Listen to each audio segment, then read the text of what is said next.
우리 집 방충망 바꿨어요. 미세벌레 덤벼봐 먼지 모두 덤벼봐 촘촘해서 촘촘만 방충망은 촘촘만 예쁘고 통풍까지 좋아요.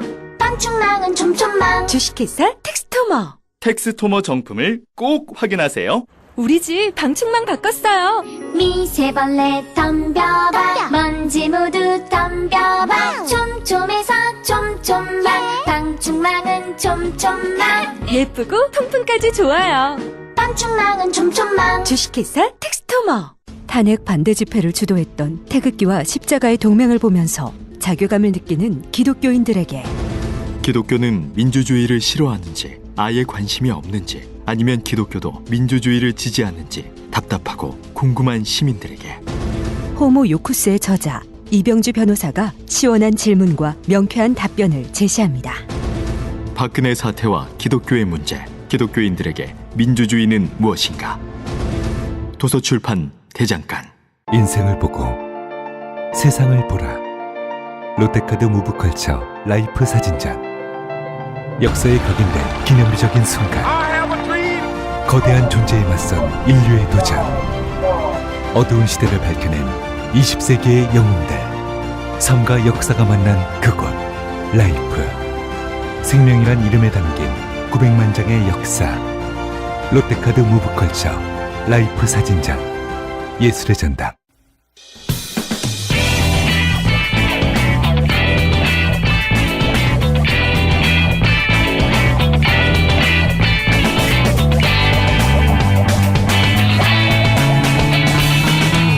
김어준의 뉴스공장.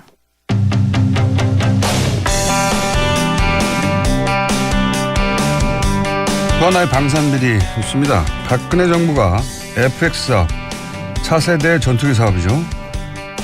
FX 사업을 진행하면서 유상으로 위성을 도입하기로 해놓고 무상인 것처럼 기만했다 하는 정황이 확인됐다고 하는데요.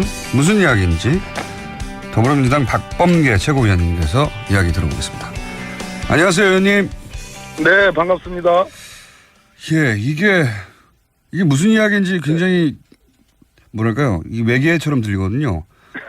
예, 위성을 유상으로 협상하고 무상인 것처럼 속였다. 이게 이제 감사원 감사에 의해서 확인됐다는 게 내용인 것 같은데 좀 자세히 설명해 주시죠. 어떤 내용입니까?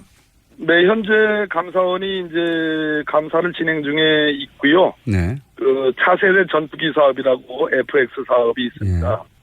그래서 당초에 이제 우리나라의 주력기였던 F4, F5 그 전투기들 있지 않습니까? 네.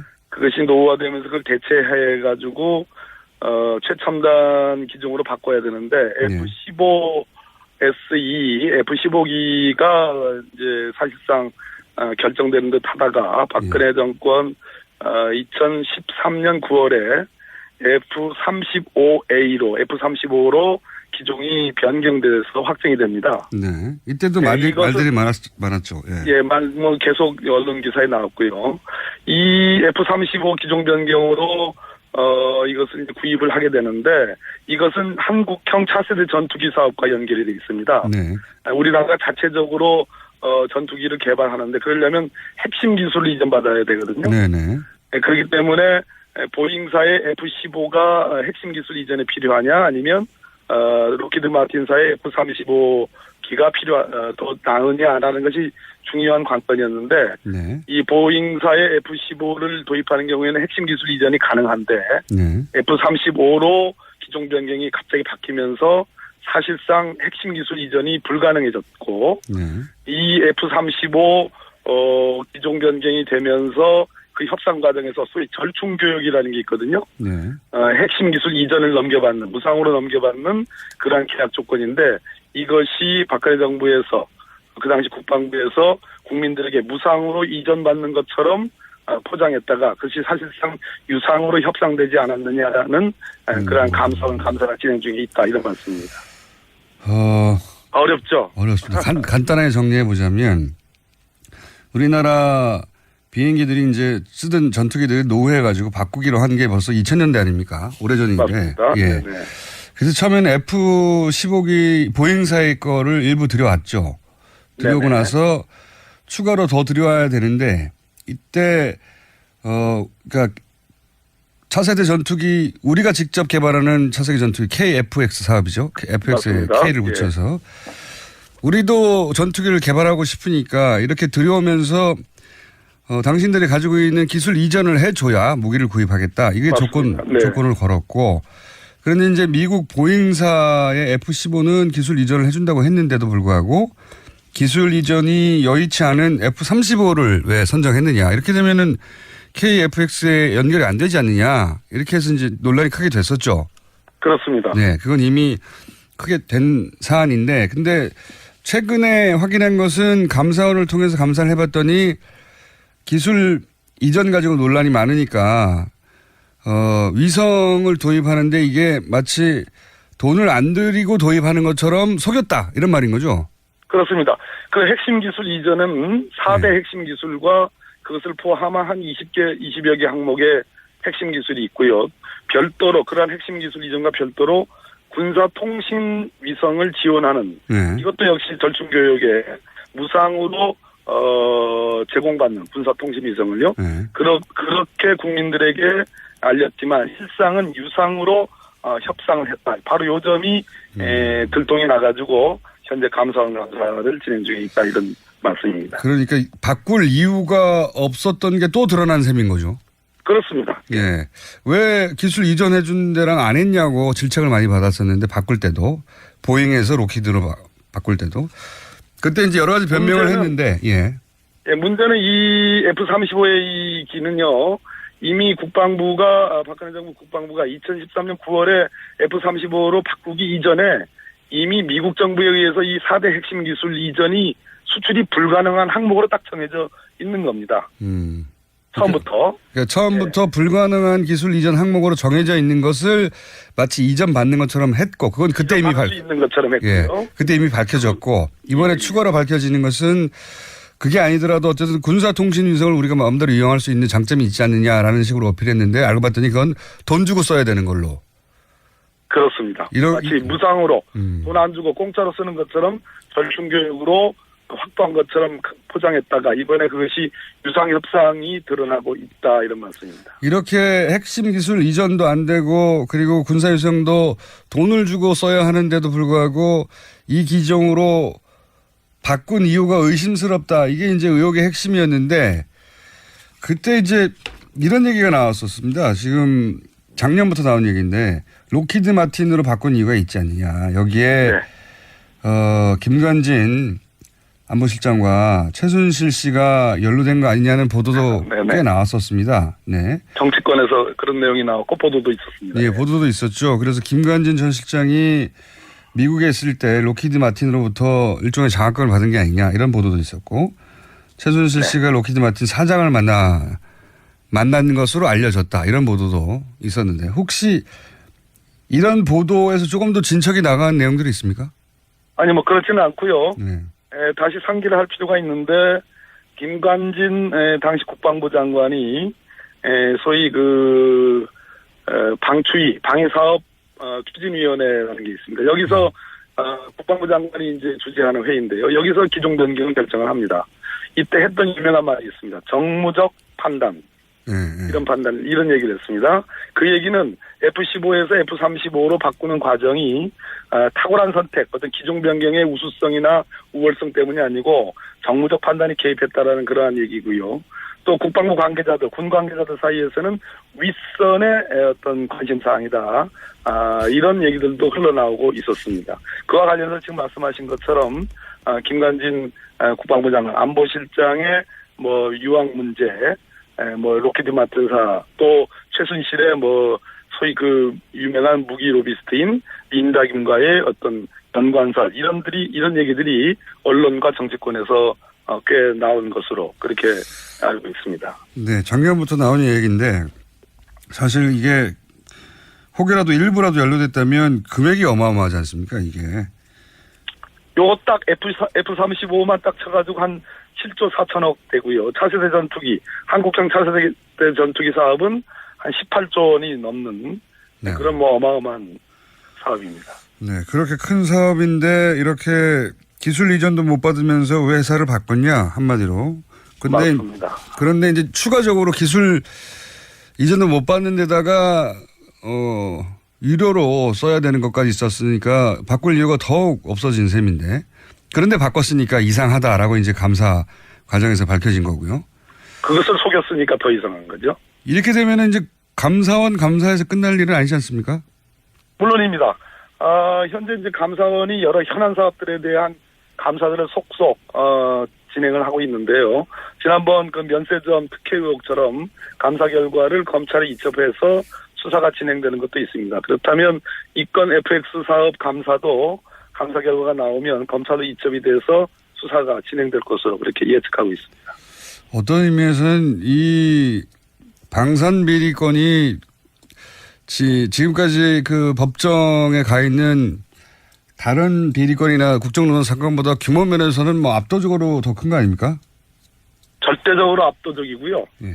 뭐 규모 자체가 뭐 작은 것이 몇 조니까 큰 거는 수십조.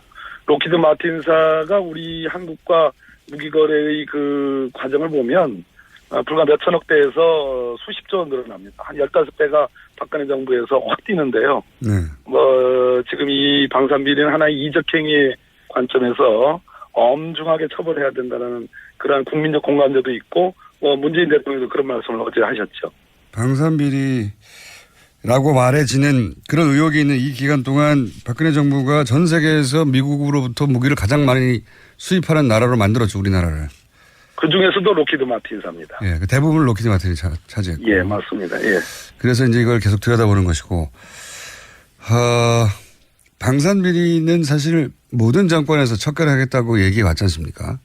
네네. 항상 얘기해 왔고, 그리고 뭐 정권 초에는 한두 건씩 그런 게 나오기도 했다가 또 반복되고 하는데, 왜 그렇게 근본적으로 이 문제가 척결이 안 될까요? 국방부 군 관계 이런 쪽에 이제 소위 이 부분이 굉장히 전문적인 영역이고 여기에는 뭐 공식적인 로비스트들이 딸려 있죠. 미국 쪽은. 네네. 우리도 뭐 이제 암약하는 로비스트들이 꽤 많고요. 특히 아까 제가 말씀드렸던 듯이 어떤 외국산 무기를 구입하는 과정에서 방추위 방해산업 추진위원회 네. 이 구성도 문제가 있어 보이고요. 전문가의 객관적 외부 전문가들을 포함시켜서 엄정하게 심사를 해야 되는데 그런 부분이 좀 결여되어 있는 듯한 생각도 듭니다. 군이 그러니까 완전히 그들만의 리그로 꾸며진 세계에서 움직이다 보니까 이게 이제 외부에서는 감사하기도 힘들고 우리나라에 마피아가 많죠. 네. 마피아가 그냥 암흑가에 갱단만 있는 게 아니고 여기저기 마피아들이 꽤 있습니다. 그 마피아가 예. 폭력을 행사하는 이유는 이익 때문이니까 네, 이익으로 뭉치고 마피아라고 할 수 있죠. 예. 그렇다. 예. 그런 이 방산 관련해 방산 마피아도 어마어마하다. 그런 거군요. 네. 근데 그 규모가 너무 크다 보니까 대통령이 직접 해결해 보겠다고 지금 나서는 거고요. 예, 맞습니다. 예. 한 가지 더 말씀드리면 네. 박근혜 정부에서도 이 방산비리 척결을 포장했다는 거죠. 우병우 민정수석, 네. 고전에 이제 우병우 민정비서관이 있을 때 김영한 민정수석이었는데요. 방산비리 합수단 대대적으로 이름 걸고 시작했었습니다. 그런데 이것이 저는 약간 성동격서라는 느낌? 무언가를 가리기 위해서 다른 쪽을 치는 다 뭐 무죄가 났잖아요. 그다음에 황기철 총장 뭐 등등 해가지고 뭐 최윤희 총장 다 구속 기소했지만 다 무죄 났습니다. 저는 뭐 어떤 느낌이 들었냐면 다른 라인이 해먹던 걸 쳐서 자기 라인으로 끌어들이기 위한 수사가 아니었나. 네, 엎어치나 배치나 같은 말씀이네요. 예, 먹던 줄기를 바꾼 거죠. 야, 당신들이 먹던 걸 우리가 먹을 테니까 그런 게 아니었나라고 생각될 만큼 뭐 한다고 했는데 결국은 이루어진 건 없었습니다. 방산비리 척결도. 네, 맞습니다. 박근혜 정권 시절에는. 연결했으니까 한 가지만 더 여쭤보자면 문건이 지금 어마어마하게 발견되고 있지 않습니까? 네네네. 이게 이제 누가 남기고 간 게 아니라 정말 처리를 못하고 간 걸로 보여지는데 그런 거겠죠, 일단? 아닙니다. 규모상 예. 민정수석실, 정무수석실, 이제는 뭐 국정상황실 또 안보실 문건까지 나와 있는데요. 이거는 제 느낌은 사실상 방치된 거 아니냐. 그러니까요. 탄핵의 과정에서 물론 경황이 없었겠습니다만 어쩌면 이것은 여러 가지 형사 민사상의 법적 책임을 과 관련해서 다분히 의도적으로 남기고 간 느낌도 규모가 이게 뭐 장난이 아니잖아요. 그러니까 말씀은 뭐 실수로 혹은 뭐 내 캐비닛이 아니어서 이런 수도 있지만 너무 규모가 있다 보니까 오히려 삭제의 책임을 물을까봐 청와대의 구성은요. 네. 소위 정무직 그러니까 어떤 집권당의 코드와 일치하는 정무직 예. 출신의 청와대 측근이나 정치인들 있고요. 예. 또 부처에서 파견된 말 그대로 직업 공무원들이 있습니다. 그렇죠. 그러면 작년 10월부터 시작된 국정농단의 과정을 1,600만 명 촛불 시민혁명, 시민들, 국민들 이렇게 놓고 봤을 때 저는 이거는 그냥 우연히 그냥 다 치우지 못한 것이 아닌가 하는 느낌. 규모가 너무 큽니다. 그렇게도 조사해 볼 만한 사안이에요. 의원님은 그렇게 생각하시는군요. 예. 누군가 일부러 발견되라고 남겼을 수 있다. 뭐 단정할 수는 없습니다만 이렇게 많은 양의 중요한 문서들이 방치될 수 있을까 하는 그런 측면에서 그렇습니다. 이 문서들이 실제로 이 국정농단 재판에 판사 출신으로 보시기에 활용될 수 있을 거라고 보십니까? 전에 삼성 합병 관련된 자필 메모는 주체를 작성자를 파악을 해야지 증거 능력이 있는데요. 어제 발견된 것들은 전부 다 회의록이기 때문에 전부 다가 아니고요. 뭐 회의록도 있기 때문에 거기에는 비서실장, 관계수석비서관, 관계관들의 어떤 회의의 내용과 주체들이 다 명시가 되어 있기 때문에 그건 그 자체가 공문서입니다. 바로 증거 능력이 있는 겁니다. 그렇군요. 바로 재판에 쓰여질 수 있는 거죠. 그러니까 메모나 작성자를 특정할 수 없는 것들은 시간이 걸리겠지만 일부 문서들은 바로 제출돼서 활용될 수 있다. 증거로. 그렇습니다. 알겠습니다. 오늘은 회의가 곧 있다고 하시니까. 예, 그렇습니다. 예. 4분 후에 회의가 있다고 하셔가지고 저희가 여기까지만 연결해야 되고요. 마지막으로 법무부 장관은 언제 되십니까? 아이고, 왜 그러세요? 김어준 공장장님이 제일 나쁜 분이에요. 여기까지 하겠습니다. 감사합니다. 네, 고맙습니다. 네. 더불어민주당 박범계 최고위원이었습니다. 오빠, 우리 어디 가는 거야? 정수 가지. 와, 우리 말 타러 가는 거야? 그렇게 좋아? 고민하지 말고 장수로 오세요. 온 가족이 즐기는 승마 체험과 국내 최대 규모의 말역사 체험관 등 장수에는 정말 볼 것, 누릴 것들이 넘쳐난답니다. 말의 심장 소리를 직접 느껴보는 장수에서의 하룬 여행. 장수는 항상 가까이 있습니다. 주말 여행은 장수로. 승마 체험 예약은 063-350-5486. 또 떨어졌어. 너 또 입사 시험 봤어? 아니, 차량용 핸드폰 거치대 말이야. 여러 개 사봤는데 실패의 연속이야. 떨어지고 시야 가리고 운전석에서도 멀고 뭐 좋은 거 없을까? 싼 것만 찾으니까 그렇지. 제대로 된 거 하나 사서 편리하게 쓰는 게 더 낫지. 그런 게 있어? 그럼 있지. 1, 2, 3 할 때 2. 힘 세다 할 때 힘. 2 힘. 2 힘? 2배로 힘이 세다는 건가? 네이버 검색창에 2 힘을 검색해보세요. 100년 이상 살 수 있는 장수 어종, 캐비아를 낳는 어종으로 더욱 유명한 철갑상어. 이 철갑상어를 진액으로 만들었다는데 그 이름하여 사랑어. 오메가3, 필수 아미노산, 각종 미네랄, 컨드로이친 등 100년 장수 철갑상어를 진액으로 한 컵에. 좋다, 좋아. 철갑상어 진액 사랑어. 스테미너가 콸콸콸. 검색창에 사랑어.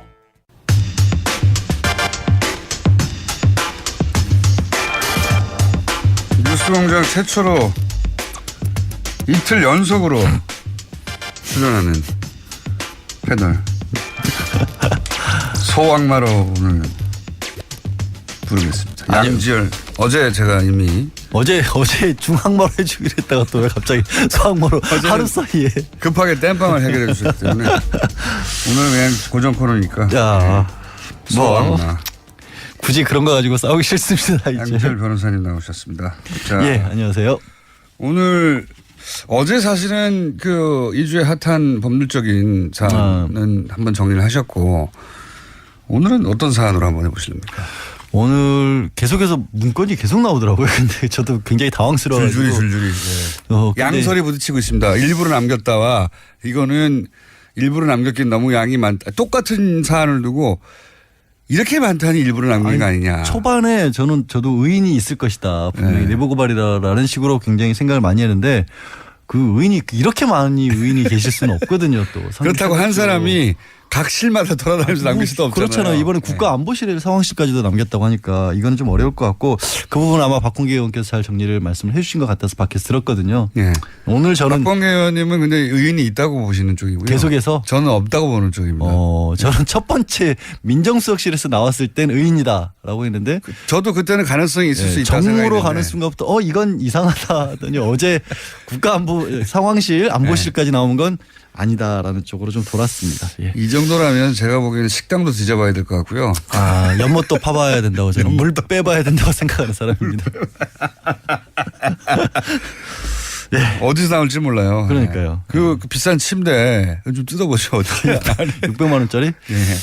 무슨 침대를 그렇게 비싼 걸 사가지고 쓸데없이 언론에 계속해서 얘기가 나오는지 모르겠어요. 그냥 그런 건 조용히 경매 처분했으면 좋겠어요. 본인 돈으로 안 내니까요. 아니 그래도 그 뉴스에 나온다는 것 자체가 이런 게 희화화되는 것 자체가 좀 싫어요. 사실은 좀. 그렇죠. 전직 대통령의 침대가 희화된 건 처음입니다. 화제가 된 것 자체가 처음이고. 그리고 저는 당연히 그 침대 같은 건 이야기가 새고 있는데 다른 대로. 침대 같은 거는 그 청와대에서 구매해 주는 줄 알았거든요. 구매해 왔다고 하는데 이번에는 김정수 여사가 본인 카드로 했다고. 왜냐하면 문 대통령이 인사를 하시면서 측근을 앉히질 않는 바람에 대놓고 그 누구시죠? 임명되자마자 전셋집 들어와서 사는 걸로 생각하고 나중에 나갈 때 빈소로 나가라 이렇게 고언을 해놓으니까 대통령이 어떻게 마음대로 그 사시겠어요? 아니 그래도 공간에 들어가면 침대는 있어야 될 거 아닙니까? 그 침대가 또 되게 그것도 잘못된 것 같아요. 왜 하냐면 침대의 사용 연한을 9년으로 정해놨어요. 근데 대통령은 우리나라 헌법상 단임제잖아요. 5년밖에 못 사는데 청와대에서 그걸 9년으로 해놓은 거야. 그 연한으로 따지면 무조건 전임 대통령 침대를. 그러니까 계속해서 써야 된다는 얘기인데. 심지어는 3대 대통령이 잘 수도 있겠습니다. 탄핵이 돼버릴 경우에는. 아니 그게 아니라 임기 2년째 샀어요. 그렇죠. 5년 지나고 또 2년. 최악의 경우에 그렇게 될 수 있는 최악인지는 거죠. 모르겠습니다. 그러니까 왜 그런 식으로 지금 9년 연한을 해놨는지 모르겠는데. 최소한 침대는 대통령 임기에 함께 한다고 하죠. 사용 연한을. 지하철이 사적인 가구라서. 그러게요. 법을 좀 바꾸든지 뭐 매트리스라도 바꿔 드리든지 하죠 뭐. 이렇게 중요한 내용을 우리가 결정했네요. 입법을 했네요. 그 사이에. 대통령 침대는 대통령 임기와 함께한다. 정리. 청와대는 참고해 주시고요. 자, 오늘은 무슨 왜 이런 걸로 쿵짝을 맞아가지고 떠들고 있지? 오늘 국민의당 어제도 이제 김성호 그 당시 공명선거 추진 부단장이죠. 오늘 새벽에 귀가를 했어요. 거의 19시간 가까이. 이게 지금 뭐 원래 모든 사안이 그렇습니다만 한 1, 2주 크게 집중적으로 보도하고 나면 그 사안이 점점 잊혀지게 마련이긴 한데 그러다 보니까 끝난 줄 아는데 끝나지가 않았어요 아직. 끝나지 않은 정도가 아니라 이제 겨우 시작이었죠. 검찰의 본격적인 수사는. 사실은 그렇습니다. 그런데 아무래도 이제 국민들이 느끼는 감정이나 이런 부분에 있어서는 이준서 전 최고위원이 구속이 되면서 거의 정점이 달했던 것 같고 그 이후에는 어떻게 돼가고 있나 많은 또 그에 또 뭐 조금 전까지 저희도 이제 문건 얘기했다시피 큰 사건들이 계속 나오니까 좀 관심사에서 멀어졌는데. 방산비리 이런 거 나옵니다. 어제 이제 김성호 지난 선거 당시에 그 공명선거 추진 부단장 거의 19시간가량 검찰에 출두해서 조사를 받았어요. 원래 이분은 이제 그 당시에 왜 또 기자 출신이란 것까지 강조를 하시고. 한 분은 법조인 출신이고. 한 분은 검사. 부장검사까지 하셨다가 변호인으로 변호사 한 지 한 10년 가까이 되셨고 한 분은 어제 조사받으신 분은 이제 기자 출신이고. 기자와 검사가 힘을 합쳐서 공명선거를 추진하는 단을. 그러니까 구성은 좋네요. 그리고 단장은 이용주 의원으로 검사 출신이고. 부장검사 출신이었고 예. 직전까지 검사를 하다가 현역 이제 의원이고. 현역 의원이셨고. 근데 거의 19시간 마지막 2시간 가량은 본인의 이제 조서를 이제 살펴보는 대로 썼다라고 하지만 어제 들어가기 전에 기자들을 만나서 한 얘기는 우리는 검증을 소홀히 하지 않았다. 이분이 받고 있는 혐의는 이런 겁니다. 이제 정리를 쭉 하면 이유미 씨 같은 경우에는 증거물을 만들어냈고 녹취 파일하고 그거를 단독 범행이라고 계속 하고 있고. 그거는 단독 범행이에요. 그러니까 검찰에서도 그것까지 공모했다고 보지는 않습니다. 이준서 전 최고위원 같은 경우에는 이게 뭔가 잘못됐다는 걸 알면서도 이런 것들을 자꾸만 계속해서 증거를 찾아와라. 또 제보자 안다면서 만나서 녹음해와라. 이런 식으로 언론 보도에 따르면 그 다음 날 뭔가 잘못됐다라는 문자를 보냈는데도 불구하고 묵살을 하고 계속해서 유지를 했기 때문에 이 이준서 전 최고위원 같은 경우에는 그 처음에 증거가 만들어진 조작된 증거가 만들어지는 과정 그리고 발표했을 때 그다음에 또 중요한 게 뭐냐면 지금 좀 전까지 말씀드렸던 국민의당 공명선거 추진단에서 김성호 당시 부단장이나 김인원 부단장이 야 이거 증거 제대로 된 거냐 확인해 봤냐라고 이준서 전 최고위원에게 물었어요. 확인했어요. 들고 왔으니까. 그랬더니 100% 확실하다. 내가 여러 군데 제보도 확인해 봤고 뭐 저기 복수의 관계자들을 확인했고 이런 것들을 확신을 시켜준 사람이 이준서 전 최고위원이었어요. 그러니까 이준서 전 최고위원에게 이유미 씨는 나는 그런 식의 확신을 준 게 아니라 거꾸로 그 다음 날 이게 사실상 제보자가 없는 것과 마찬가지다라고 하는 문자도 보냈다고 하니까. 그러니까 이준서 전 최고위원까지는 거의 이제 유죄를 피해가기가 어렵다고 봐야겠죠. 그런 상황이고요. 근데 그럼 어제 그러면 김성호 부단장은 왜 조사를 받았냐. 그러면 김성호 부단장은 책임이 없다라고 볼 수 있을 것이냐. 그러니까 증거 조작은 몰랐다고 할지라도 그냥 믿은 책임밖에 믿은 죄밖에 과연 없느냐. 믿은 죄밖에 없다고 봐야 되느냐. 법률적으로는 어떠냐. 아니면 그분도 이제 미필적으로라도 고의가 있느냐. 그러니까 이게 확인을 단순히 소홀한 거를 떠나서 뭔가 잘못됐다는 것을 알면서도 그걸 이제 알면서도 그래도 어쩔 수 없다. 난 이걸 해야겠다. 발표를 해야겠다라는 결심을 했다라면 그걸 이제 법률적으로 따지는 거죠. 미필적 그러니까. 고의라는 건데. 김성호 그 수석 부단장이 이게 의심의 여지가 전혀 없는 상태까지 갔느냐. 그렇죠. 법률적으로 보면 아니면 미진함에도 불구하고 지금 선거가 바로 코앞이고 4일 전이니까 코앞이고 촉박하고 지금 국면이 어려우니 후보를 위해서 좀 미진하지만 갔느냐 이거를 판단해 보겠다는 거죠. 판단한 거죠. 이제 어제 조사받으러 들어가기 전에 한 얘기는 뭐 카카오톡이라든가 녹취 내용도 꼼꼼하게 검토를 해봤고 본인으로서는 의심하기 어렵다. 그리고 그렇게 얘기해. 제보자의 이메일 같은 경우도 이제 검색을 해보니까 그 제보자라고 한 사람의 이메일이 맞는 걸로 인터넷 검색 결과가 나오더라. 저도 그래서 제 이메일을 검색을 해보니까 나오긴 나오더라고요. 이메일은 나옵니다. 양지열이라는 이름이 나오더라고요. 깜짝 놀랐어요. 뭐 대단하다고. 아니, 그러니까 저는 그런 걸 해본 적이 없으니까. 그리고 이제 언론에는 이메일 검색한 것만 나오고 있지만 다른 부분도 본인이 이제 충분히 검증 과정을 거쳤다라는 설명까지 하셨는데 그게 뭔지까지는 얘기를 안 했어요. 근데 조금 전에 말씀하신 이제 과연 거짓말이라는 것을 알았느냐라는 것을 검찰이나 법원에서는 결국엔 대법원에서 판례를 비춰봐서 할 수밖에 없잖아요. 굉장히 좀 까다롭게 따지긴 해요. 이게 그럼 어떤 식으로 따지냐. 내용이 어떤 내용이냐. 내용 자체를 봤을 때 그리고 정을 얼마나 구체적이었느냐. 그리고 그거를 확인해 줄 만한 주변에 다른 자료들도 또 있었느냐라는 걸 보는 거고 그런 것을 과연 그걸 보는 사람 입장에서 학력이나 경력이라든가 사회적 지위 또 그거를 봤던 시점 사회적인 파급 효과 어렵네요. 이런 것들을 고려해서 하나하나 다 짜지는 거예요. 제가 보기에는 판사가 누구냐에 따라서 성향에 따라 크게 갈릴 수 있는 사안이라고 그러니까 봅니다. 그럴 수도 있고 그만큼 이게 중대한 사안이기 때문에 그렇죠. 우리 예를 들어서 이 허위사실 공표죄와 관련해서는 빼놓을 수 없는 분이 정봉주 전 의원 같은 분이거든요. 정봉주 전 의원 같은 경우에 법원에서는 그때 당시 어떻게 봤냐면 뭐 인터뷰라든가 뭐 영상 뭐 이명박 전 대통령이 회사를 만들었다 뭐 이런 얘기들도 했는데 충분히 있는데 그리고 사무실에서 인터뷰한 내 회사라는 얘기 동영상도 있고 근데 그런 걸 믿은 걸로도 이거는 부족하다라고 했거든요. 그 굉장히 그것도 대법원에서 확정 판결을 났잖습니까? 대법원에서 그래서 실형까지 이제 1년 복역을 하셨던 그런 경우이기 때문에 그 경우에 비추면 사실 굉장히 어려운 거고요. 어려운 거. 근데 정봉주 전 의원의 그 판결이 정상이라고 볼 수는 없거든요. 그러니까 지금 말씀하신 것처럼 이제 판사가 어떤 성향이냐는 거는 그렇게 얘기를 할 수도 있는 거죠. 이때 정봉주 전 의원은 이제 보복을 당했다고 봐야 되는 거군요. 이제 더군다나 사실 그렇게 보는 게 맞죠. 지금 BBK 네. 사건 자체가 문제가 있다는 거는 여러 가지 경로로 확인이 됐기 때문에 지금 본인도 이제 억울하다고 김경주 씨도 다시 이제 법적 소송을 할지도 모른다는 움직임이 나오고 있지 않습니까? 근데 그건 너무 간 사안인데 그만큼 이게 어렵다라는 거죠. 어렵다는 거고 이런 거를 또 규범적 판단을 한다는 법원에서 표현을 해요.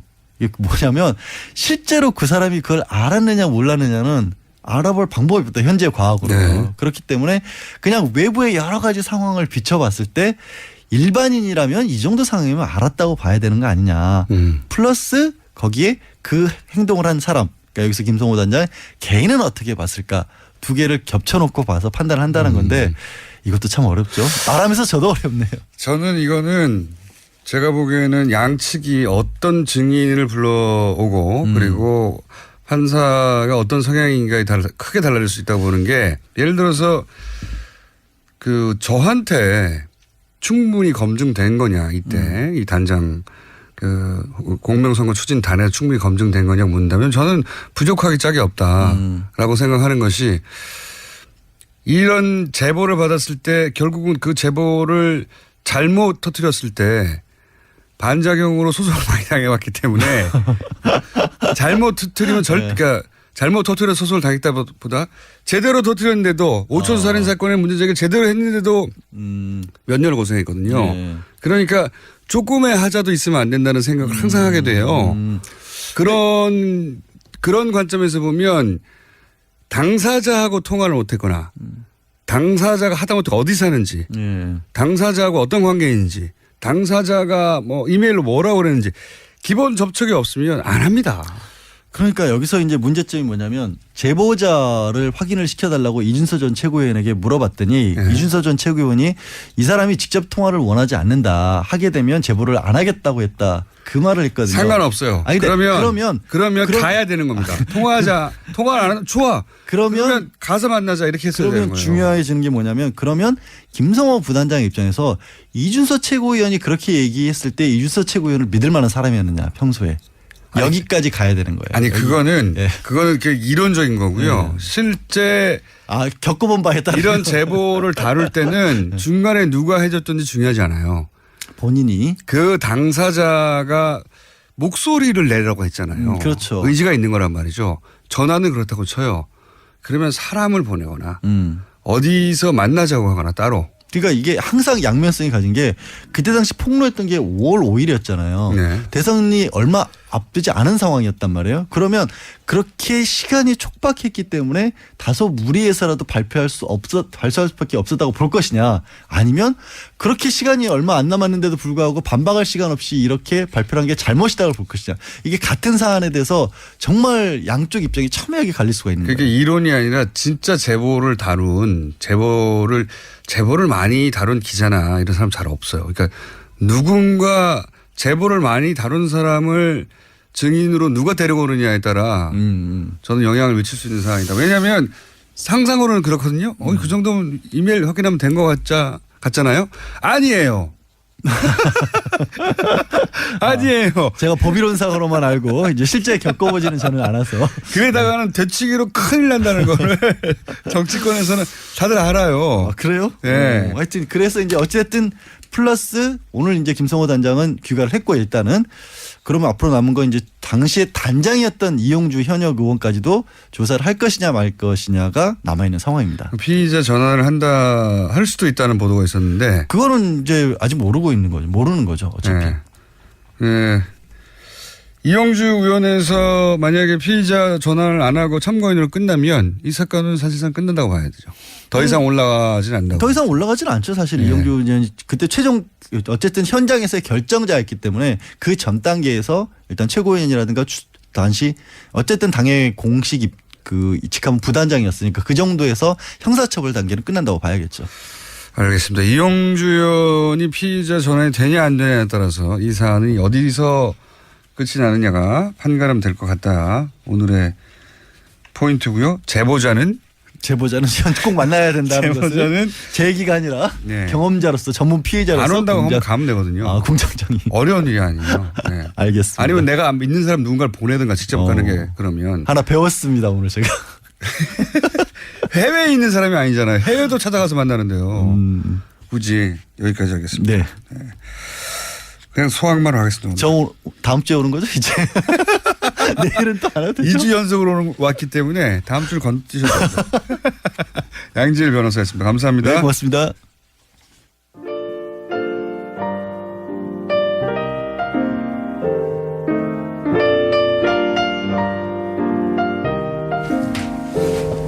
자, 불친절한 AS. 역시 노회찬 대표님 관련해서 문자가 많이 왔습니다. 슬리퍼와 스레빠는 이렇게 구분하는 것이다. 슬리퍼는 신고 다니고 스레빠는 끌고 다녀야 한다. 제 머릿속에 슬리퍼는 헝겊으로 실내에서 주로 신고요. 스레빠는 합성 수치로 만들어가지고 밖에서 주로. 그리고 허리가 절단돼야 됩니다. 슬리퍼는. 그리고 러닝 셔츠가 아니라 난닝구를 입고 이 신발을 신어야 합니다. 네. 난닝 혹은 트레이닝복이 아니라 추리닝을 입어야 하고요. 네. 역시 노회찬 대표님 문자 많이 왔습니다. 그리고 누가 멀리서 듣나. 월 장원 노리는 페루. 예. 페루 트루히오 애청자 신채연입니다. 그러나 내일 출발합니다. 내일 출발해서 암수 사람을 거쳐서 귀국한 예정이 나왔네요. 안타깝네요. 저희 연결해 보려고 그랬는데 탈락되시겠습니다. 휴스턴 김모라 씨가 박근혜 전 대통령 침대 박삼모 카페에 경매하면 어떨까요? 예. 거울방에 거울도 조각을 내 손거울로 만들어 팔고 그것이 바로 창조경제 아닙니까? 예. 재미있는 아이디어였습니다. 여기까지 하겠습니다.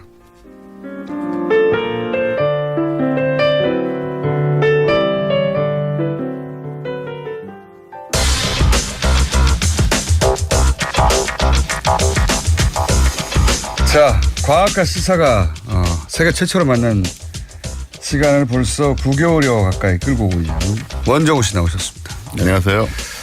타율이 한 7, 8할은 돼요. 네, 굉장한 거죠. 네, 굉장한 겁니다. 사실은 7, 8할이면 뭐 4할만 돼도 스윗하잔데. 근데 지난주에는 삼진 아웃을 나가셨죠. 예, 뭐 베이브루스도 간혹 삼진을 당하곤 했죠. 자, 오늘은 어떤 주제입니까? 오늘은 철저하게 과학, 의학 관련된 얘기를 좀 진지하게 드리려고 합니다. 초심으로 돌아가서? 그렇습니다. 과학만 해보자. 네. 예.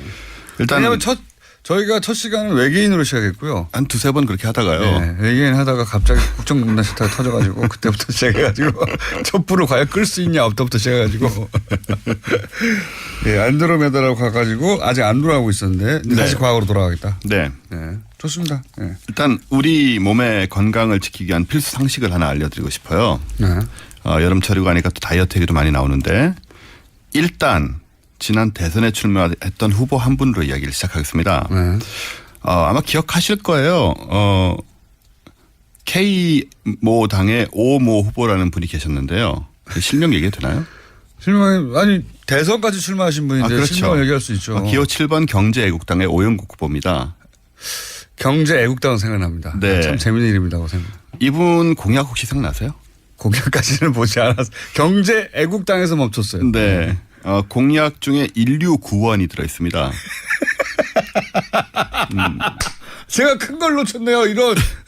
그러니까 그때 너무 진지하게 반응하시는 걸 이런 걸 놓치셨던 것 같아요. 경제애국당에서 그리고 그냥 넘어왔는데. 네. 그다음에 1300만 일자리 창출. 그거야 뭐.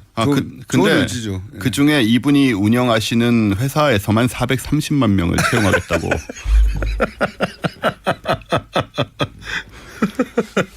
예.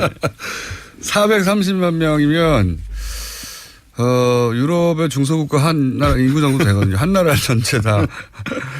네. 현재는 직원이 10여 명 정도 되는 걸로 알고 있고요. 직원이 10여 명인데 본인 회사에 430만 명을 지지시킨다고요. 예. 그리고 드러나지 않는 800만 명의 지지 세력이 있다고 하셨어요. 드러나지 않는. 근데 대선 결과는 역대 대선 최저득표 6,040표. 6,040표도 신기합니다. 이런 기록을 세우신 분입니다. 어떻게 6,040표가 나왔을까요? 그냥 뭐 동문, 동창, 친척. 아무리 그래도 그렇죠. 네. 그런데 친척이 6천 명이나 됩니까? 그럴 수는 없잖아요. 예, 또 재밌어서 이제 찍어준 분들도 있으시고 사실 그 인류 구원은 어떻게 한다는 내용은 구체적인 공약 실현은 없나요? 주로 이제 돈으로 하신다는 것 같아요. 인류 구원을요? 네. 왜냐하면 이분이 뭘 하시는 분인가 하면 바로 그 인류의 적 숙변을 제거하는 장치를 만드시는 분입니다. 이분이 숙변을 인류의 적으로 선정했어요? 네. 이분 주장에 따르면요.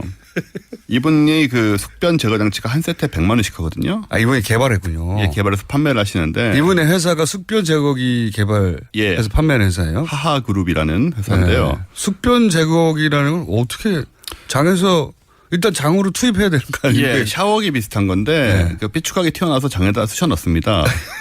그다음에 물을 안에다 뿜어내는 기구예요. 동영상을 보시면 자세한 그 작동 원리가 나와 있습니다. 굉장히 무섭습니다. 이건 의사들이 스스로 해야 되는 것 같은데 어쨌든 그런 기기 개발하신 분이고 숙변이 인류의 최대의 적이라고 생각하시는 분이요. 그런 식으로 생각을 하시고요. 네, 그래서 인류를 구하시기 위해서 숙변을 제거하는 생명 연장을 위한 노력이라고 얘기하시죠. 숙변 제거. 네. 이 한 세트에 100만 원 하는 숙변 제거 장치를 전 세계인이 다 필요하다고 생각을 하시기 때문에 최소 70억 개를 팔 수 있다고 생각하세요. 그럼 총 매출이 7천조 원이 됩니다. 100만 원 네. 짜리를 70억에 팔면 7천조 원이 될 것이다. 네. 이렇게 계산은 정확하네요. 그렇죠. 이렇게 재원 확보도 가능하고 그렇게 거대한 스케일을 바탕으로 대통령에 출마하신 게 아닌가 생각이 되는데 그래서 이 대선에서도 중요 이슈는 아니었지만 어쨌든 등장했던 이 숙변. 아, 이건 정말 저희는 과거에 허경영 씨 같은 경우에는 여러 차례 주목받고 있는데 이분은 큰 공약을 세우셨는데 주목을 못 받았네, 안타깝게. 대선이 너무 진지하게 진행됐던 나머지. 그러니까요. 사자 토론만 하는 바람에 우리가 좀 놓친 부분이 있습니다. 오자 토론이군요, 참. 오자 토론만. 네. 이 숙변이란 건 다들 아시겠지만 장의 주름 사이에 끼어서 배출되지 않고 남아있는 변의 찌꺼기들이죠. 그렇게들 그렇게들 생각하고 있고 숙변 제거용 어쩌고저쩌고 숙변 제거합니다 이런 거 약물도 있죠. 굉장히 많죠. 그래서 여기서 이제 독소와 가스를 뿜어낸다는 건데. 그래서 이제 장 청소를 이렇게 딱 해주면 숙변이 제거되면서. 그렇습니다. 그게 이제 피부도 나쁘게 만들고 뭐 이런 거 있죠. 예, 뭐 대장암, 당뇨, 동맥경화, 면역질환 등 온갖 병을 일으키는 걸로 알려져 있는데 그래서 그런 광고도 봤어요. 집을 팔아서라도 숙변부터 제거해라. 라는 광고를 제가 본 적이 있습니다. 집을 팔아서 숙변부터 제거해라. 그렇게 중요하다. 그럼 이제 오늘은 이렇게 중요하고도 위험한 건강의 적 숙변 그 정체를 지금부터 알아보겠습니다. 저는 숙변이라는 건 어떤 말씀하시고 그 얘기 하실 것 같은데. 숙변의 정체는 없습니다. 그러니까 저도 그렇게 알고 있거든요. 이걸 모르시는 분이 굉장히 많은데요. 숙변이라는 건 그냥 존재하지 않습니다. 그 충격적인 사실을 지금 설명을 드릴 건데요. 먼저 장의 주름 사이에는 찌꺼기가 늘러붙을 수가 없고요. 여기는 점액질로 항상 미끈미끈하기 때문에 뭐가 말라붙는다는 게 불가능하고요. 만에 하나라도 그런 경우가 생긴다면 장이 고장난 거기 때문에 목숨이 위험한 상황이 됩니다. 숙변 같은 게 붙어 있으면 바로 수술을 하셔야 되고요. 그리고 우리 대장 내시경 가끔 하잖아요. 이거 할 때 일단 장 세척을 하거든요. 그럼 아주 장이 깨끗해지고 숙변 같은 건 안 나오고요. 대장 내시경으로 들어보면 장은 깨끗하게 매끈매끈하지 숙변 없습니다. 물증이 다 있다라는 거. 아니 그런 얘기도 들었어요. 의사 선생님들이 장에 연동 운동이 있고 뭐 그리고 주름이 무슨 그 그랜드 캐년도 아니고 거기에 뭐가 낀다든가 불가능하고 더군다나 그게 뭐 몇 날, 며칠, 몇 달, 몇 년간 끼어 있다는 건 말이 안 된다, 도저히. 말도 안 되죠. 근데 우리가 너무 상식적으로 이제 익숙해져 있으니까 그냥 그런가 보다 하는 건데. 단어 자체가 존재하니까요. 네네. 그 물체, 그게 없으면 그 단어가 없어야 되는데 있다고 생각하고 단어가 만들어졌잖아요. 네. 근데 이 숙변 제거 식품 같은 걸 먹으면 변이 좀 많이 나오긴 해요. 그래서 숙변이 제거됐다고 생각을 하는데 이건 나온 게 뭐냐. 그냥 대변입니다.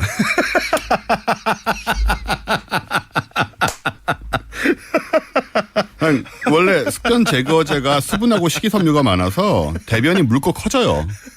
그래서 뭐가 많이 나온 것처럼 보이는 거고요. 아유, 더럽네요, 정말. 의학이니까요. 그 때로는 숙변 제거 식품 먹고 굶는 경우가 있거든요. 뭐 디톡스 이런 얘기하면서. 근데 아무것도 안 먹었는데 뭐가 나와요. 시커멓게. 그럼 이건 뭐냐? 이것도 그냥 대변이에요.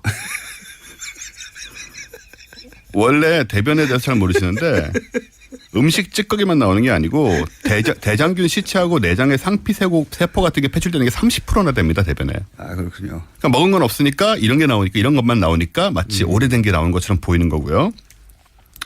그래서 이제 대개 이제 숙변 제거 식품 용품이라고 하는 거는 그냥 변비 치료제나 관장 기구예요. 근데 그렇게 팔면 되는데 숙변 제거와 건강을 위한다고 굉장히 비싸게 파는 게 마케팅으로 개발된 논리군요. 이게. 그렇습니다. 그게 문제가 되는 거고요. 숙변이 너무 흔하고 또 오래된 개념이기 때문에 이제 의심을 안 하게 되고 한편 이제 이건 도대체 어디서 온 개념이냐 그렇게 생각이 되잖아요. 네. 이게 느낌상으로는 뭐 한의학에서 온 게 아닐까 생각할 수 있는데 그게 아니고요. 뜻밖에도 고대 이집트에서부터 만들어진 개념입니다. 고대 이집트요? 네. 그래서 20세기 초까지도 서양의 개념이 남아 있었어요. 그러니까 동양적 개념이 아니고 서양적 개념이고요. 그게 이제 아마 사람들이 신체 구조가 신체 내부의 장기들이 어떻게 움직이는지 정확하게 모를 때. 그렇죠. 누구나 이제 어떨 땐 잔면감이 있잖아요. 네. 뭐 그런 거하고 연결해서 틀림없이 뭔가 남았을 것이다. 그렇습니다. 찌꺼기가 남았을 것이다. 이렇게 생각하다 보니 그런 개념이 탄생했군요. 그래서 한 3, 4천 년 된 개념인데 100년 전에 서양의학에서 이제 관찰을 하면서 폐기가 이미 됐습니다. 해보니까 이게 안 되는구나 이거. 없어요. 예, 다 대변이구나 이렇게. 근데 우리나라에만 이상하게 살아남아서 활개를 치고 있는 상태고요. 그거는 뭐 다이어트 식품이나 이런 거 연결되는 거 아닐까요? 그렇죠. 또 우리나라 원래 외국계 들어오면 그게 굉장히 더 큰 힘으로 뭐 여러 가지 사상이든 종교든 더 크고 강력한 힘으로 이렇게 사람들 사이에 퍼지는 경향이 있으니까 어쨌든 고대 이집트 사람들은 거대한 피라미드를 만들었지만 한편에 시신을 미이라로 만들면 되살아난다고 생각했던 사람들이거든요. 이 사람들이 생각해낸 숙변 개념이 아직도 살아남아 있다. 이거 좀 없애자 이제. 존재하지 않는다. 그리고 이제 그 7번 후보님은 관장으로 인류를 구원하시려고 했다가 실패하신 후보였던 것으로 몰랐네요. 몰라 뵀습니다. 자, 원정우 씨였습니다. 수고하셨습니다. 감사합니다. 내일 뵙겠습니다. 김원준이었습니다. 안녕.